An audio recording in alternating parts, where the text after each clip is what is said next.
I won't be steady. I'm really ready. Now that meat and no potato.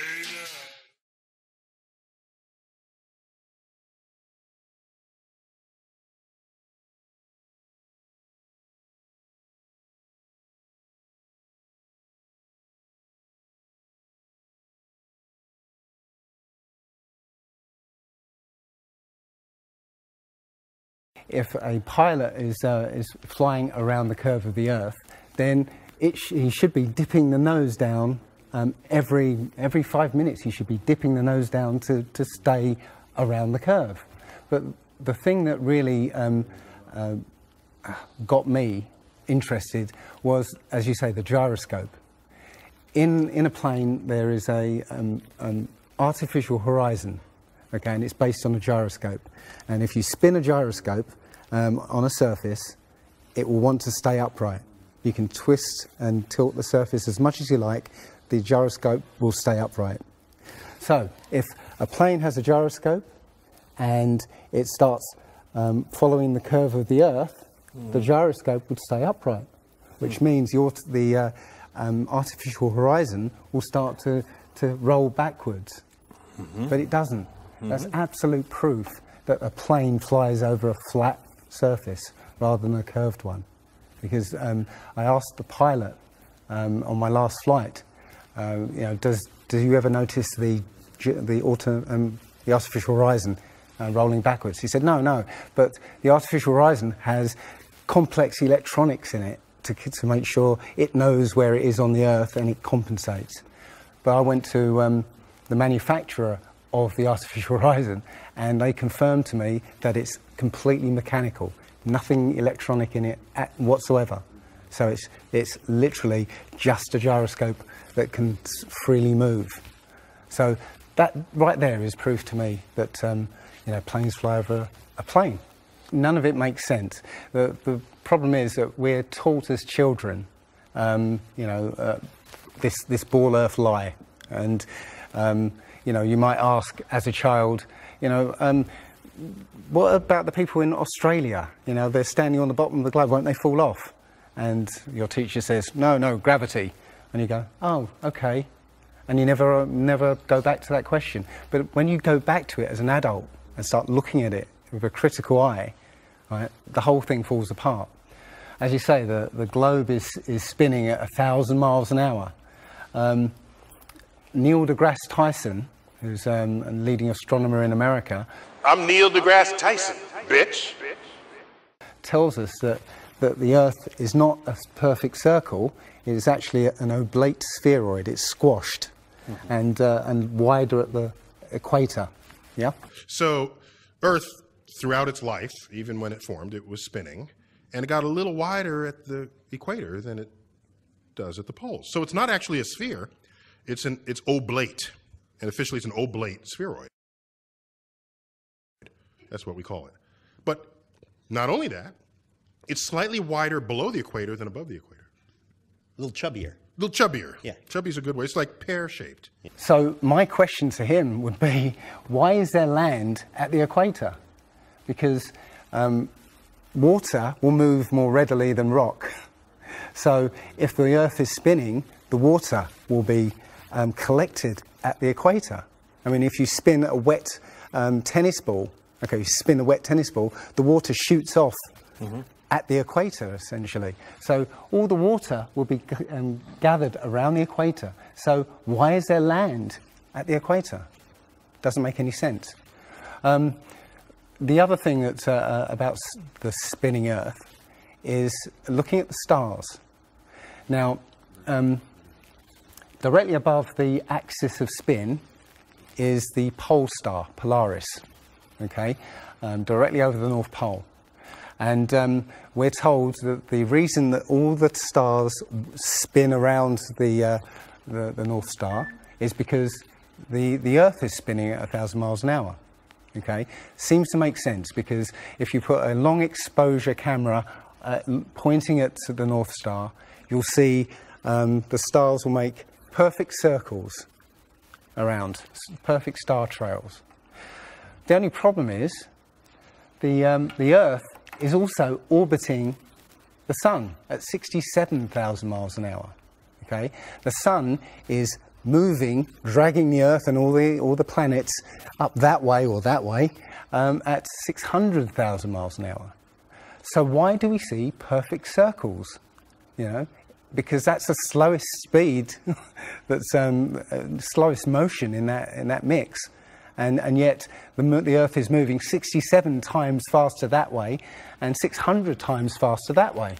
So you should see the stars do all sorts of strange motions, but you don't. You only see them make these perfect circles. That tells me that it's the stars that are moving, not the Earth.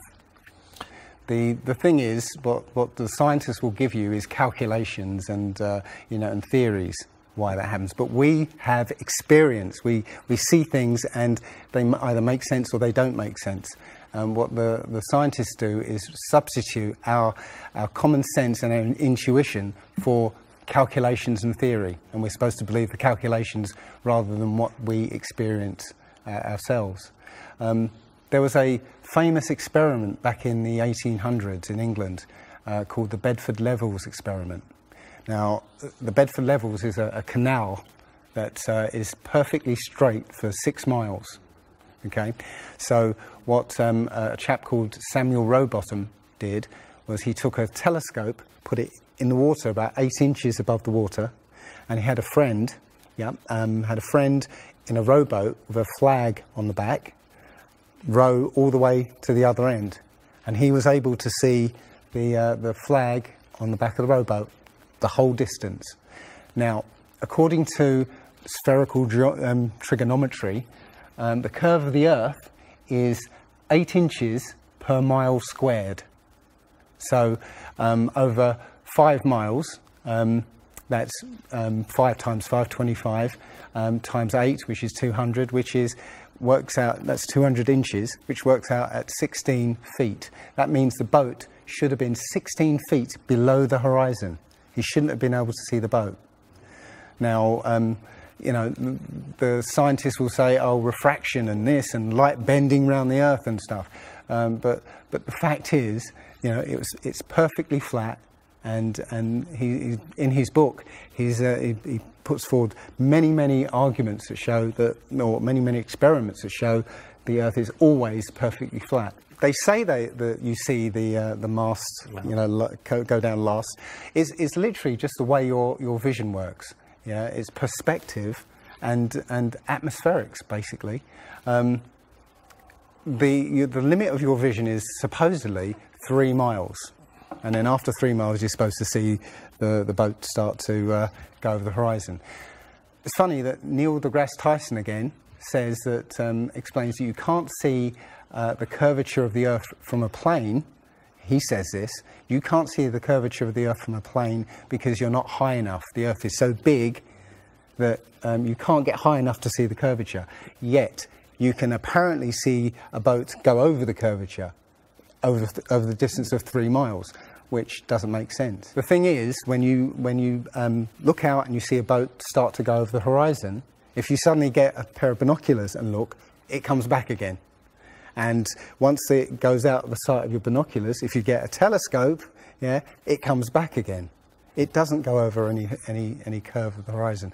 What we found, many people have done experiments with very high-powered zoom cameras, and they've watched a boat sail out to sea, and they've just kept trained on this boat. And what they see is, after a very long distance, you see an atmospheric effect where the bottom of the boat disappears and and the top of the boat inverts, so you see a sort of mirror image. And that, with your eyesight, basically the bottom of the boat just melts into the horizon. One of the best examples of that is the Antwerp Notre Dame spire, which can be seen something like 240 kilometers away from the spire. So that should be over a mile below the horizon, and you can still see it. There's been a few famous examples just recently of a man who took a picture across the Great Lakes from Michigan and was able to see, I believe it's Chicago, which he shouldn't have been able to see. And the television station basically said it was a mirage. This is from Joshua Nowicki, and what you're seeing here is a mirage. We typically would not be able to see this from the Lake Michigan shore. We talked about this last night. Conditions are right on the lake that we're actually seeing a mirage of the Chicago skyline. But they always say it's a mirage, but for a mirage to happen, you have to have very specific atmospheric conditions. And there have been so many people who've seen exactly the same thing on different days, different seasons, always the same. You know, it's not a mirage. It's simply that you're looking across a plain. You see in a kind of pyramid shape. Yeah, you have a horizon at your eye level, and everything above the horizon will go down into the horizon. Yeah, everything below the horizon will seem to go up. Just like if you're in a long hallway, you'll see that the walls will start to move in, and the roof and the floor will start to move into the center. Yeah, so literally between you and the object you're looking at, there's all sorts of things, sort of like waves going up and down, and while you can't see them, if they're beyond the limit of your sight, sometimes they can still obscure what you're looking at. But it's just because they're between you and it. And it's just the way, it's literally perspective. It's better if I could draw a diagram, but it's a very difficult subject to get your head around if you're not used to it. But it is perspective. One sort of other proof is there's a place in Bolivia called Salar de Uyuni, which is a salt flat.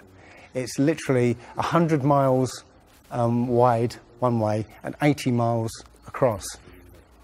And it's perfectly flat. And when it rains, literally you get an inch of water and it looks like a perfect mirror. Now, how does that happen on a sphere? Yeah, it shows you that, you know, if you're one end of this salt flat, you can see perfectly clearly the other end 100 miles away. So it's just showing you that, you know, the Earth is flat, and without the effect of the waves in the sea, you'll be able to see a whole lot further. If you were to go to NASA and download one of their photos of the Earth in the moon's sky and put it in Photoshop, okay, drop the saturation and the levels down, you'll see that the Earth has been pasted in, because you'll see a rectangular box around the Earth. It's all fraud, it's all fake. Pretty much everything NASA puts out is fraudulent.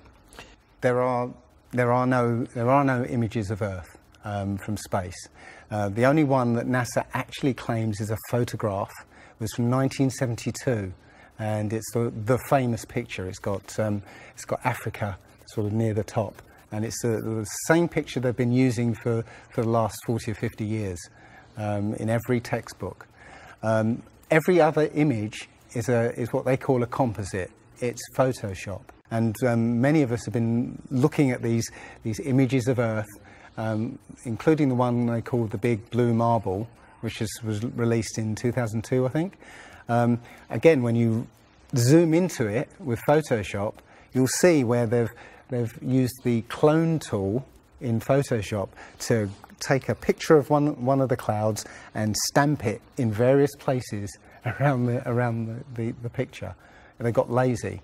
In another image, they've even photoshopped the word sex in the clouds, which is a subliminal tool they use to get people to sort of relate to something. They literally, you can look at this and you can find it on NASA's website. In a video I'm working on at the moment, I've got video from what they call the Galileo space probe.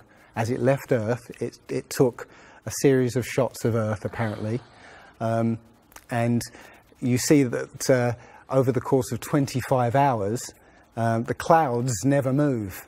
Okay, now I happened to find some pictures of satellite pictures of Earth, and I noticed that in these separately taken satellite shots, the clouds were exactly the same as the ones in this Galileo shot. So it's a cloud map.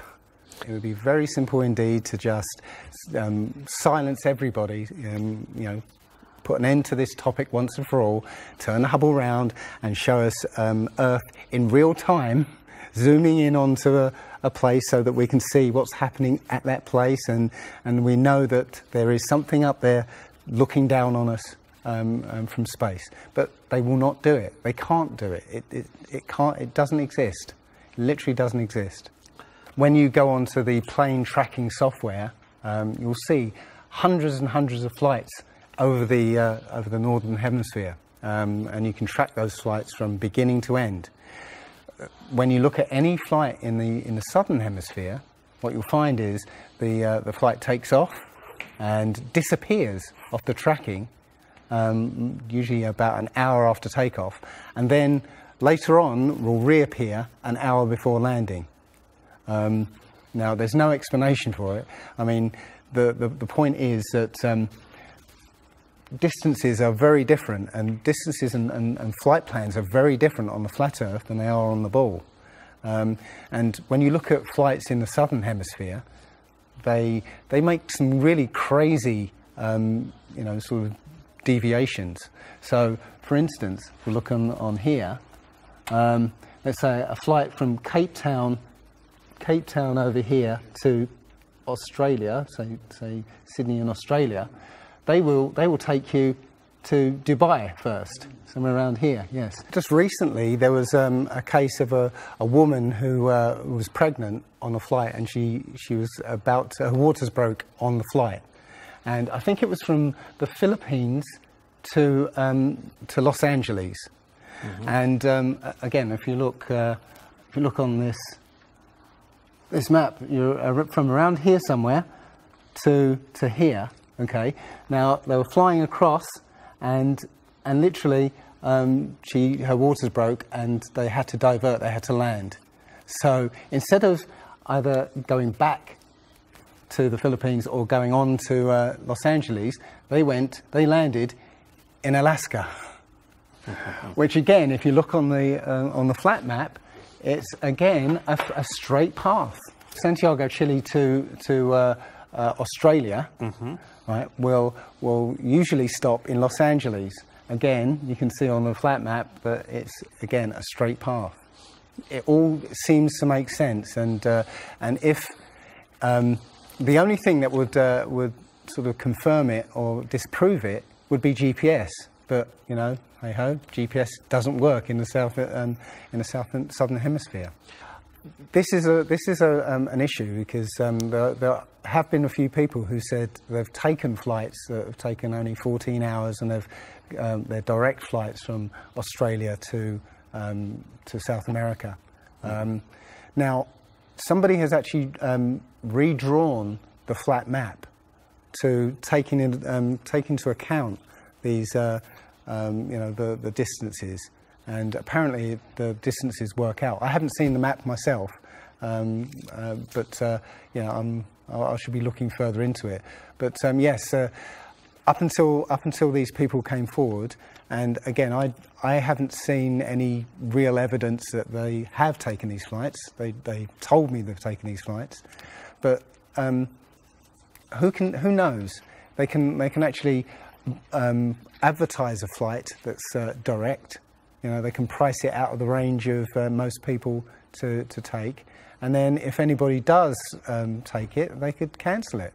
I don't think any flights actually fly directly over the North Pole at all. I think they skirt the North Pole, mm-hmm. but I don't think they fly directly over the actual pole. So mm-hmm. I don't know if it's to do with magnetics. The only thing I do know is that nothing flies over the South Pole, because again, on a flat map, the South Pole, the continent of Antarctica, is the ring around the Earth. So you can't fly over the ring and get anywhere. That's why we're not allowed to go there. I mean, think about it. It's the only treaty that's all these countries have signed and never broken and completely agreed on. It's the only one. And, what treaty is there that everybody's agreed on? We're being kept away from it for a reason. They have some scientific bases there, and literally it's controlled by the military. If you try and go there by yourself, you will be sort of picked up and escorted back. There was a guy called Jarls Anderhoy who tried to take a mission to the Antarctica, and he was picked up and taken back by the military. It's a good reason, because they don't want you finding out what's beyond. Admiral Byrd he actually did four expeditions, and most of them were military expeditions with huge military groups. Thousands of people, planes, boats, the works. And yes, he confirmed in an interview that he discovered a continent as big as the continental United States out there, that was with warm water lakes and mountains and everything, that was completely uninhabited. And he described it as the other side of the South Pole to Middle America. So on the globe, that means it would be somewhere in the Indian Ocean. There's a huge continent that nobody knows about. So yeah, there's more going on than meets the eye. The other thing is, after Admiral Byrd came back after his last expedition, Antarctica was sealed off, and both America and the Russians started firing nuclear missiles straight up. Now, in America, that was called Operation Fishbowl, and it came under something called Project Dominic. Well, Fishbowl makes sense, because it seems like Admiral Byrd found the edge of the dome, okay, while he was out there. And as soon as he left there, they started firing missiles straight up, I believe, to try and test how far that dome went. If you look at the footage of these explosions, what you'll see is an explosion. Well, when a bomb goes off in midair, it's a fireball. It expands in all directions and mostly up. Okay. Now, if you look at these explosions on Operation Fishbowl, they explode outwards in a ring, which means it's exploding against something, because it can't rise with the heat. So it's exploding against something and exploding outwards. Okay, and the middle of the explosion, you'll see it glows, hot, and then it cools over time. So it looks to me like they were exploding against a dome. Now, I said it was Operation Fishbowl, obviously Fishbowl, but there's a chap called Rob Skiba who discovered that the Project Dominic, the word Dominic means of the Lord, Fishbowl of the Lord. So I believe they clearly know that we're in an enclosed system, and Admiral Byrd found the edge, and they've tested to see how far it goes up. They will also say that if a sniper is trying to hit something a great distance, a couple of miles away, they have to take into consideration the spinning of the Earth, because they say that as the bullet leaves the muzzle of the gun, it's now independent of the rotation of the Earth. So, the Earth will spin away from where the bullet, and you have to take that into account. They say that about artillery shells as well, that it's not true. If that was true, a sniper would have to spend ages and ages calculating how to make that shot, and they don't. They literally take into consideration the wind and the elevation, and they don't take the Coriolis effect into consideration at all. Also, planes. If that works for bullets, if bullets, as soon as they leave the Earth, they're now independent of the spin, then why doesn't it work for planes? Yeah. There's a video on YouTube that actually tries to explain that the Coriolis effect works by using the example of a paper plane. You have to throw it. If you throw it north, the Earth will spin and the plane will land sort of east. But if you take the idea of a real plane, a plane would have to aim north to go east in that case. But that's not what happens. And if that was the case as well, planes would have to land on runways that are moving. And that would be impossible. But how is it that you can take a flight from London to New York and it would take exactly the same time as a flight from New York to London? Yeah? One's with the spin of the planet and the other one's against it. So it doesn't make sense. They'll say that the whole atmosphere is moving, yeah, with the planet, but that doesn't make sense either, because the atmosphere, say it's that thick, the top layer of the atmosphere will be moving slow, and as further you get in, will be moving faster. So how, if everything is moving like that, how do you get a light breeze that blows against the spin of the planet? How do you get a breeze that goes from north to south? It just doesn't make sense. And again, science will give you calculations and esoteric ideas, but you can go out and look for yourself, and you'll see what makes sense and what doesn't. The other thing is that we have senses to be able to sense acceleration. Yeah, you get in a car and somebody puts their foot down, and you get thrown back in your seat. You can feel the acceleration. Yeah, you can feel changes, very minute changes of acceleration.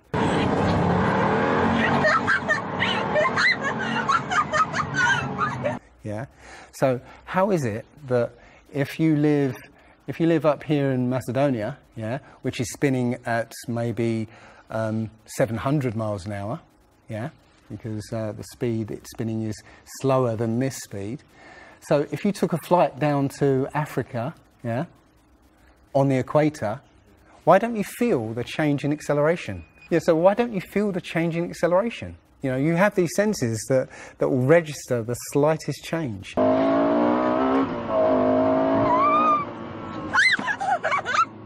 Yeah, but you get off the plane there and you don't feel dizzy, because now you're moving a lot faster.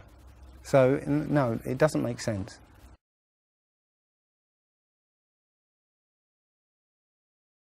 Well, you saw from his balloon when he stepped out on the platform, the curvature of the Earth.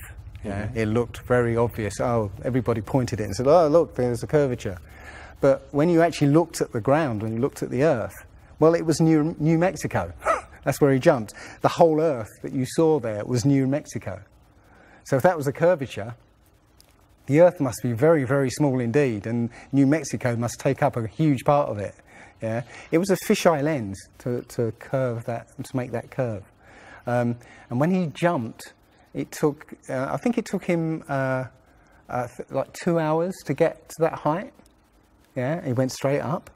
In that 2 hours, the Earth should have rotated away quite a distance, but I think he only landed something like 70 kilometers away from where he sort of went up in the first place, and that can be attributed to the wind.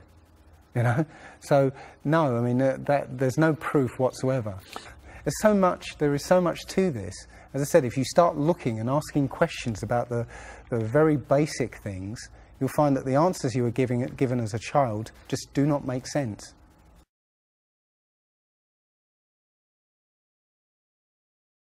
So the idea there is that it must be a globe, because the sun, if the sun's here, then it's got to be dark on the other side. Well, the thing about the sun is that we're told it's 93 million miles away. It's not. It's actually something around 3,000 miles away, and about 34 miles across.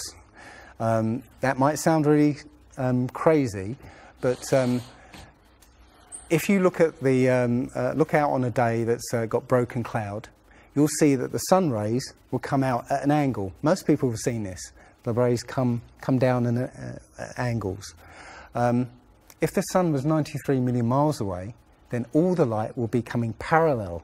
So if you imagine, there's no way to show 93 million miles, but something way, way over there, all the light that reaches this globe will be parallel. There's no way that light can come that far and spread out like that.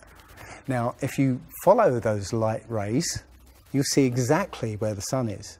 And as I said, it works out to be about 3,100 miles. Now, if that's the case, and the sun is circling over this flat plane, yeah, its light range is limited. So it's illuminating the part of the Earth it's like over at the moment. So, say over Europe, it might, or over South America there, it's over there. Well, Australia's going to be in the dark because the sun isn't going to throw enough light to illuminate Australia. Yeah. Now, most people say, well, I see the sun rise and set. How can that be if it's just going round in a circle? Well, that's perspective again. If you actually see video of the sun coming up and going down, many times you'll see that the sun starts off as it's coming up very, very tiny, and it gets bigger as it gets closer to midday and then gets smaller again. It's literally that effect of perspective, you know, with some things above you, like the ceiling in a hallway, yeah, as it goes further away, it will seem to sink down towards the horizon until it disappears beyond the limit of your sight. And that's all you're seeing. You're seeing literally the sun circling overhead, but seeming to set.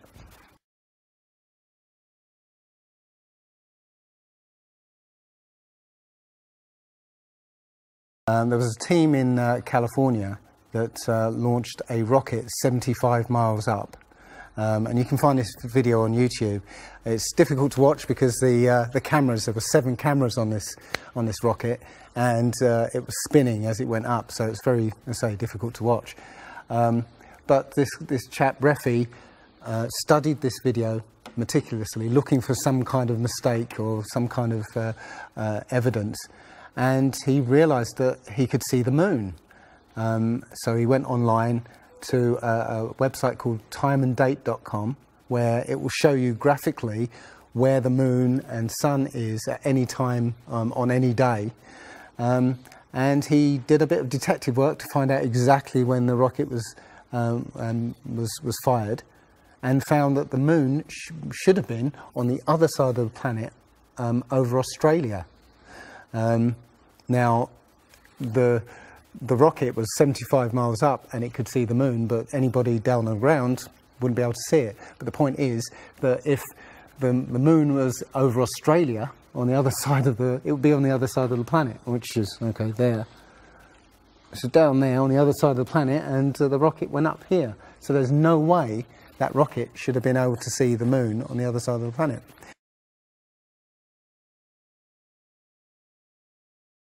If you watch the trajectory of the space shuttle, it doesn't go straight up. It always goes in a curve and out to sea.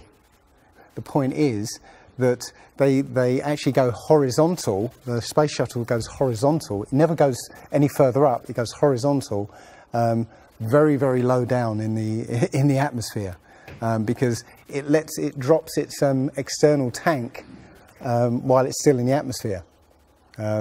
So, you know, it's still in the atmosphere while it's horizontal, so it never gets any higher, and it goes out of sight, not because it goes too high, because it goes too far downrange. And it seems that nobody's ever on the space shuttle, and the proof of that is the Challenger disaster. In, I believe it's 1986, the Challenger exploded just after takeoff and killed 7 astronauts. But it turns out that 6 of the astronauts are still alive, and most of them are using their original names. And you can find pictures of them. They're using the same names, and they're doing ordinary jobs now. Teachers, lecturers, lawyers, whatever. But they're still alive. I think it's a mock-up. I think it's an empty shell, and literally just dishes in the sea, out of sight. And and they have a plane that's mocked up to look like a space shuttle, and you can see whenever the space shuttle lands, you can hear it. It's a loud jet engine. You watch any video of the space shuttle landing, you can tell it's a jet engine. It's a jet-powered aircraft. That's it. It's not a glider. In my video, I show you a glider, how that seems, and then I show you the space shuttle, and yeah, it's not a glider. It's an aircraft, and that's what they're fooling us. Taking billions of dollars in and giving us images and fake planes for that 10 billion, you know, however many billions of dollars it is. That you've got the external tank and the space shuttle. Yeah, it's like horizontal at this point, and then they drop the tank. Okay, now the space shuttle isn't powered at this point because the tank has all the fuel. Yes. Okay, so when the engine stops, the tank is dropped. Basically, the space shuttle and tank should follow the same path because neither of them are powered. They should both fall in the same way. Now, because the tank has all the fuel, those pods on the back of the space shuttle aren't fuel tanks. They have a very, very small amount of fuel in there for orbital manoeuvring. But from this point, which again is still in the Earth's atmosphere, because the tank, you know, is falling there, it now has to go from there into orbit. They haven't got the fuel there to insert it into orbit.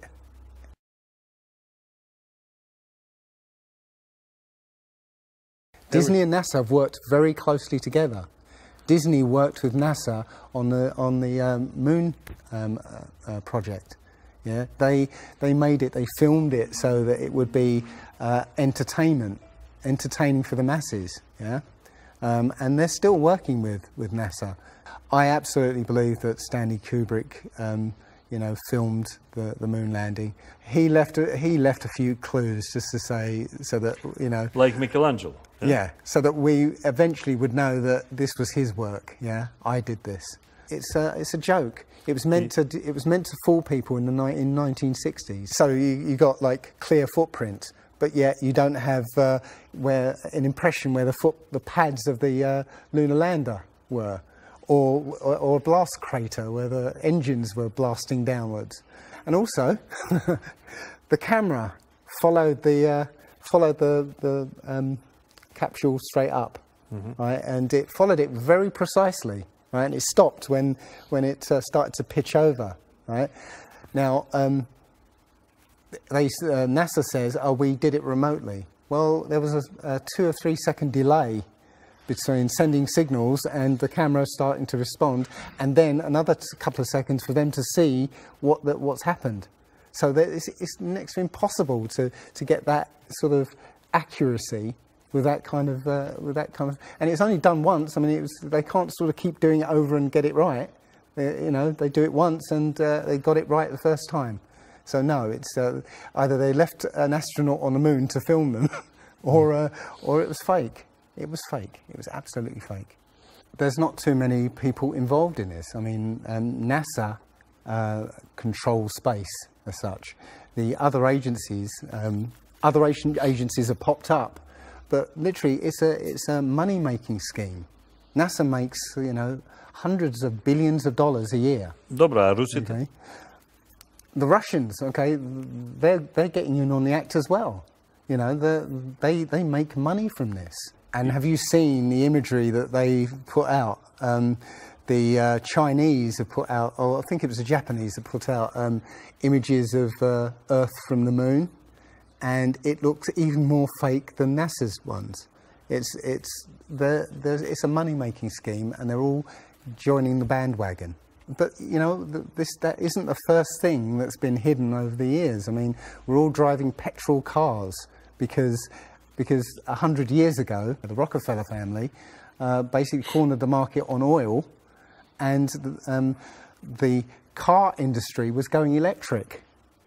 So, you know, all cars would have been electric, from the get-go, but they basically forced everybody to use petrol cars, and have hidden this secret. And literally, you know, we could be running around in electric cars that have unlimited mileage by now, but we're still using these 100-year-old machines, dirty machines, because of a secret that's been kept. It's easy.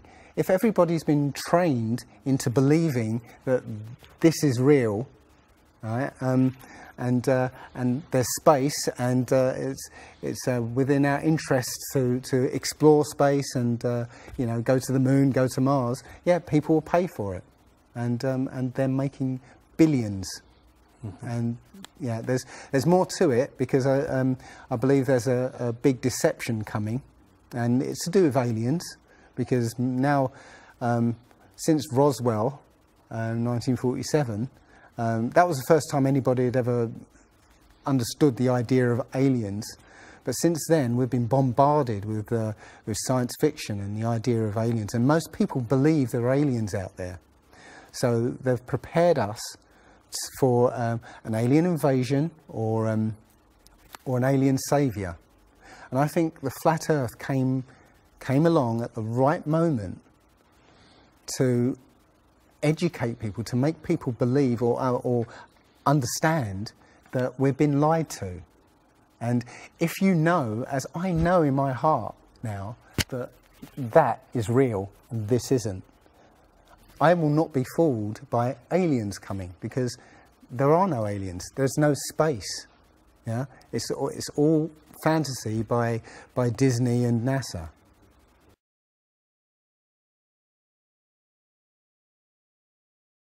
Well, the Bible has a very, very clear view of what this place is, and it matches that place more than it matches this.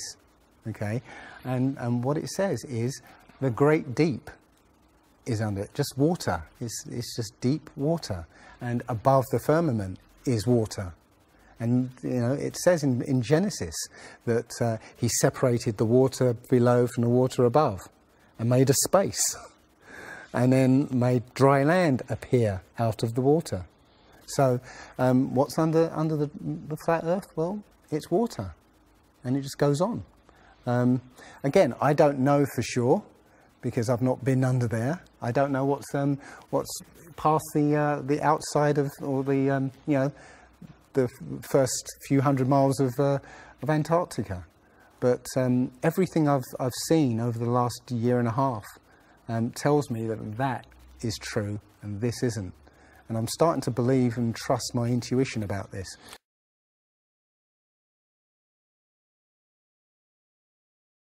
Nobody has actually really gone all the way across Antarctica. Yeah.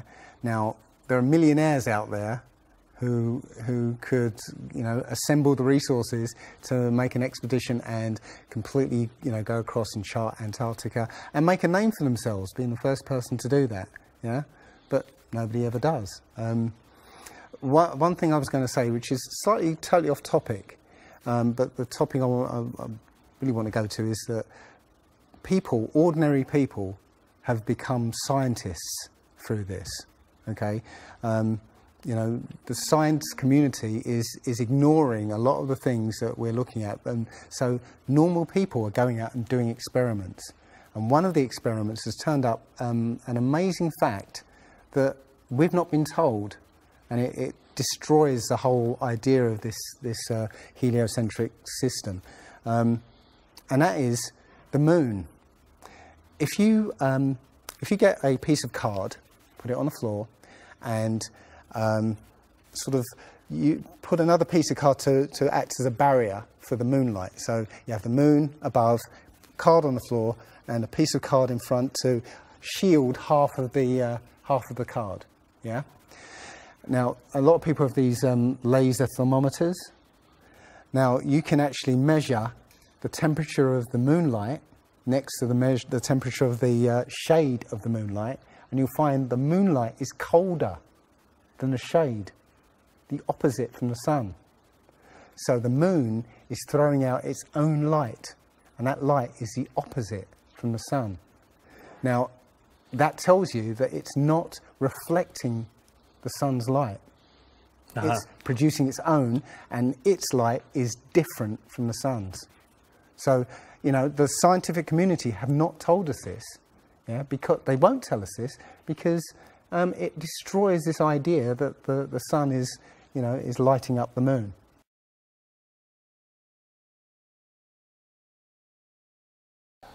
This world is very different from what most people think it is. There are very powerful people who essentially rule this world right now. And the ordinary person is a slave in this world. And slaves aren't educated. You know, they're taught what they need to, or, you know, they need to know, that's it. They're not taught truth. They're taught what they need to know, and so you're taught enough so that you can, you know, do the paperwork and operate the machinery, but you're not meant to know what's really going on, because that's the power they have over us. They know what's going on, you know, how this world works. We don't, so they can control us. One of the things about slavery is the slaves weren't freed. They were never freed. When the 14th Amendment or 13th Amendment, I can't remember which one, actually made everybody a slave. If you're a citizen of a country, you're a slave. That's what a citizen is. So they literally extended the slavery to everybody and made it an open prison, and that's where everybody in the world lives now. We're slaves to very powerful masters. We don't see bars. No. Yeah? The bars are the borders of the country. Right? You have to use a pass to get out, and they'll let you out if you show them your pass. Yeah, and sometimes they won't let you out. You know, as I was coming here, I was lining up to go on the plane, and somebody in front of me was told, "No, you can't fly. They found something in your bag, so you can't fly today." So, you know, we have, as I said, we have natural rights to travel anywhere on this earth. We were born on this earth. We have the right to travel anywhere. But our masters have kept us in small, open prisons that you need to get permission to move around.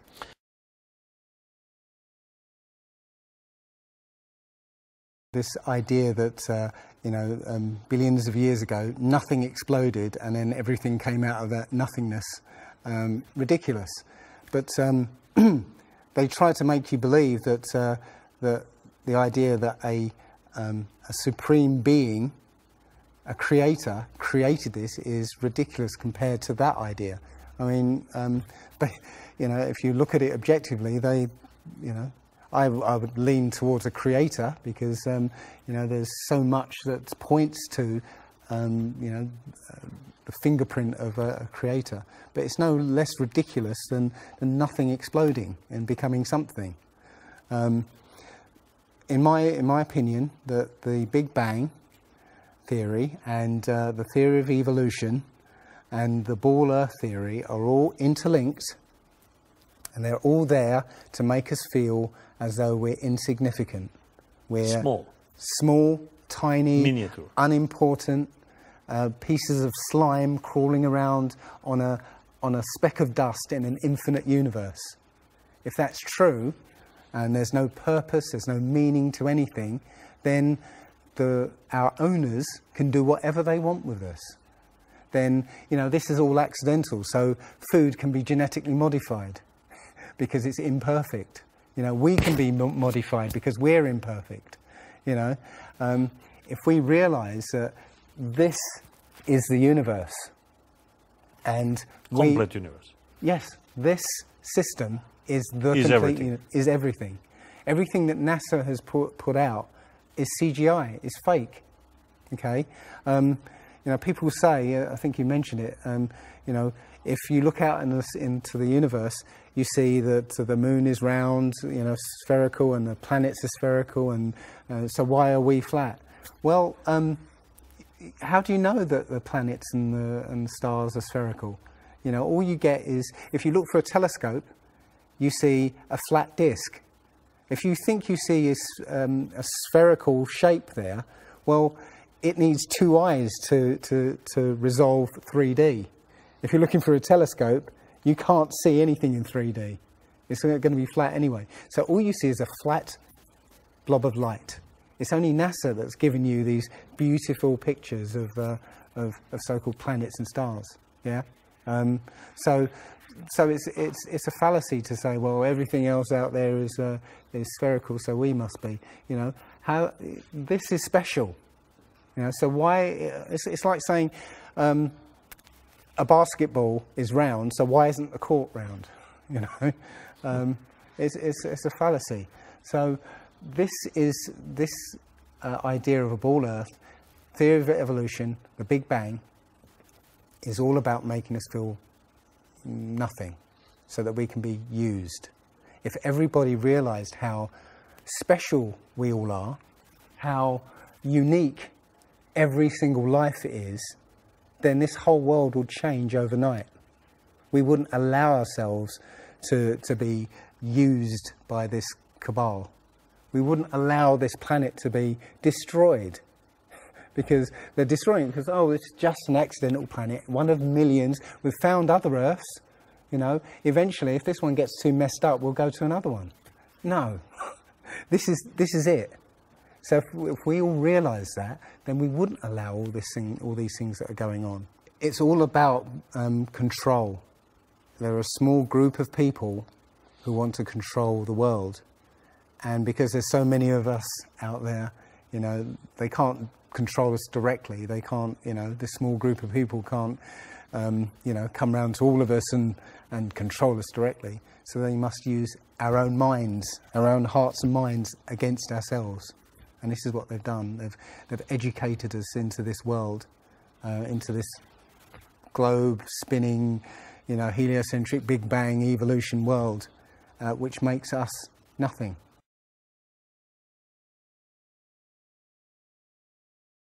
This is amazing because when I first started looking, it was about 1.5 years ago, I looked on YouTube and there were maybe about 100 videos, not even that probably, and nobody was talking about it, right?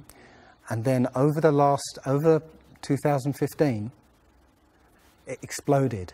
There are thousands and thousands and thousands of people looking at Flat Earth now. And what happens is that you'll watch something or read something, and something will strike a chord in your mind, and you'll think, yeah, I've always wondered that. And what will happen is you will start feverishly researching. I mean, what happened to me was, as soon as I got that, I spent every waking hour looking for things and testing things, and this seems to be replicated with thousands of people around the world who suddenly come into this. They start, you know, researching and getting a passion for this, because this is what I think, it's the truth. And we recognise the truth when we hear it. And you know, we feel it. And this I believe, has come at the exact right time, so that we awaken to what's going on in the world. Nothing else, you know, 9/11 even hasn't awoken people, right, to this extent. You know, for me, I've been an atheist for 40 years. From the age of 13, you know, I didn't want anything to do with God and Bibles and whatever and religions. And now I know for a fact there is a creator. I've seen his fingerprint, you know, not just with the Flat Earth. Everything I've done in the last 5 or 10 years has led me to see that there is a creator now. And there's a great many people out there who have had exactly the same revelation as I have. And it is. I'm now following the commandments and trying to be the best human being that I can be, because I think it was a guy called Kent Hovind who said there are only two possibilities. Either there is a God or there isn't. and both of them are terrifying. Yeah. If there isn't a God, then nobody's in control. We're hurtling through space, and there's no plan, and there's no nothing, and you know, that's terrifying. If there is a God, then we'd better find out who he is and what he wants, and do exactly what he says. And it turns out that he gave us very specific instructions on how to live. And they're not rules as in, you know, laws that you must follow because you know, or put you in prison if you don't. No, these are rules to live by, to make a harmonious world. You know, don't harm anyone, don't kill anybody, don't steal from people. You know, don't covet people's items. You know, Don't lie. Don't lie. I mean, these things are written in our hearts anyway. Yeah, but we're in a society that that legalizes all of the 10 Commandments. You know, the policemen and soldiers can kill. They're allowed to kill. Yeah, you know. Politicians can lie. They can lie. They're lying all the time. They're actually. lying all the time. Police have been told that they are allowed to lie to try and get to catch somebody. Yeah, they're allowed to lie. Everything in the 10 Commandments is legalized in this society. That tells you who runs this society.